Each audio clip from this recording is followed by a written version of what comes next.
To identical capacitors, parallel plate capacitors C1 and C2, ठीक है, have capacitances C each, the space between them, मतलब एक capacitor ऐसा है और एक कैपेसिटर, दो कैपेसिटर है हमारे पास C1 C2, द स्पेस, दोनों की कैपेसिटेंस शुरुआत में C थी, the space between the plates is now filled with dielectric as shown, ऐसे अकेले एक से भर दिया, और अभी ये पार्ट की बात करते हैं, और दूसरे वाले को अलग अलग डाइलेक्ट्रिक कांस्टेंट से आधा आधा भर दिया है। If the two capacitors still have the equal capacitance, अगर अभी भी दोनों कैपेसिटर्स की कैपेसिटेंस अभी भी इक्वल है, तो आप K1 K2 में दोनों केसेस में रिलेशन निकालिए, ठीक है, रिलेशन निकालते हैं, इसलिए हम बड़ा पेज चाहिए होगा। तो वही हमें दो कैपेसिटर्स दे रखे थे, 11th क्वेश्चन है शायद, 12th, इसका भी C दे रखा था, और अगर मैं इसका ले लूँ एरिया A और बीच का मीडियम तो एयर था तब, है ना, और डिस्टेंस इनके बीच में D थी, दोनों का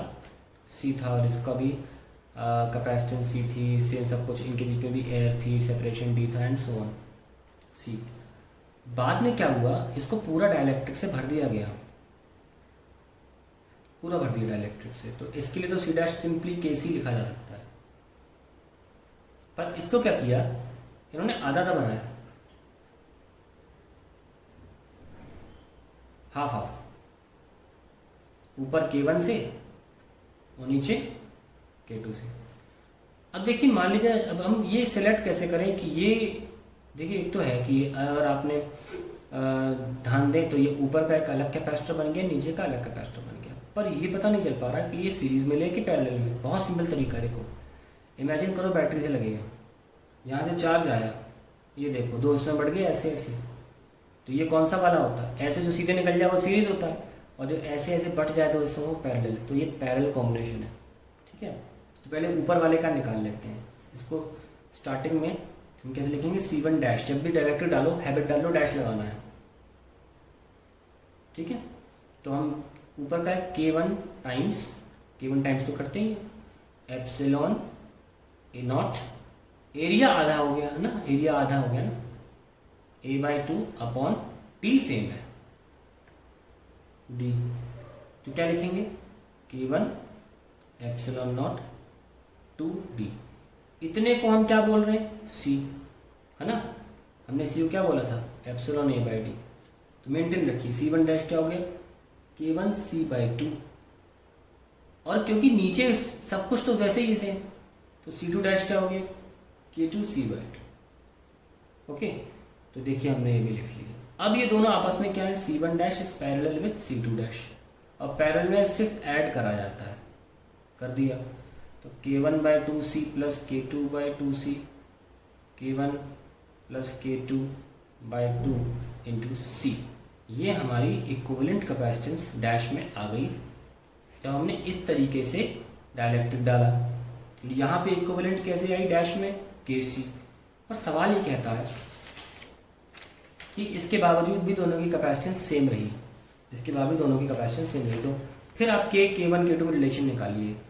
तो दोनों की कैपेसिटेंस को आप सेम रख दो, इक्विवेलेंट, ठीक है। इसमें फर्स्ट केस और सेकंड केस, डैश क्यों लगाया, वो तो डायरेक्ट डाला गया है, तो KC is equals to K1 plus K2 divide by 2 गुणे C, हो गया, C से C कैंसिल, क्यों भाई क्या आया result, K1 plus K2 divide by 2, क्या लिख सकते हैं, द रिजल्टेंट डाइलेक्ट्रिक कांस्टेंट, इस केस में क्या होगा, will be arithmetic mean of the two, हो गया। अब आइए ये वाला दूसरा केस करते हैं, दूसरे केस में वो कैसे डाला है, ऐसे, पहले तो ऐसे डाला था, अब ऐसे डाला, शुरू करते हैं। दोनों पहले खाली थे, दोनों की कैपेसिटेंस थी एप्सिलॉन A/D, ऐसे सवालों में हमेशा एप्सिलॉन A/D को C मान के करें, बाद में इसमें भर दिया K, तो ये बन गया C डैश पहला वाला KC, और इसमें क्या किया, अब मैं प्लेट क्यों बनाता हूँ, ताकि आपको दिख जाए कि प्लेट कितनी इस्तेमाल हो रही है और डिस्टेंस बिटवीन द प्लेट्स में क्या फ़र्क आया है। ये काट दिया बीच में से, यहाँ अलग भर गया, यहाँ अलग भर गया, अब इस तरफ वाले का लिखते हैं C1 डैश,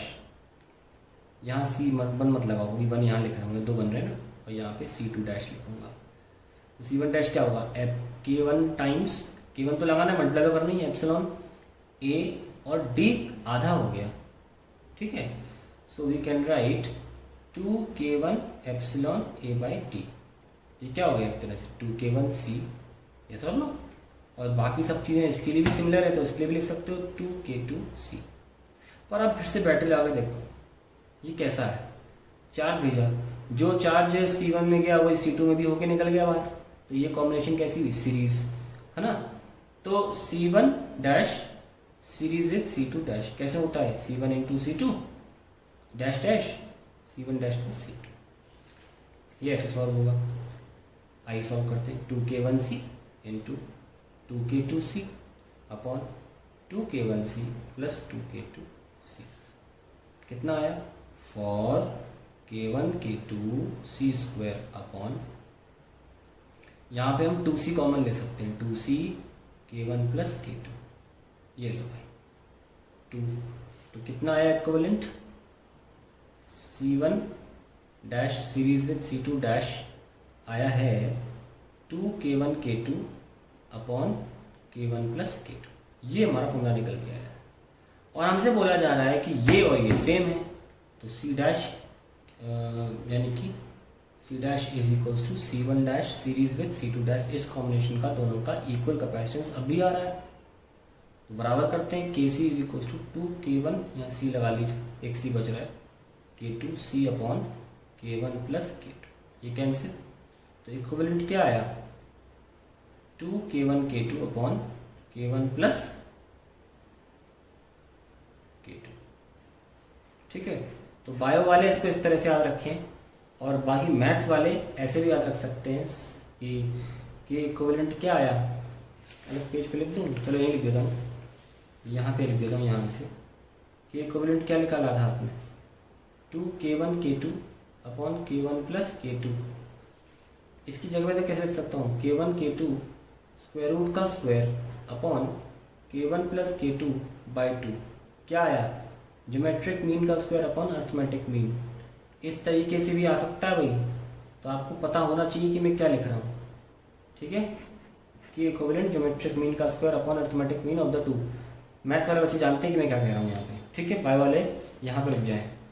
यहाँ तक आपको करना है केवल।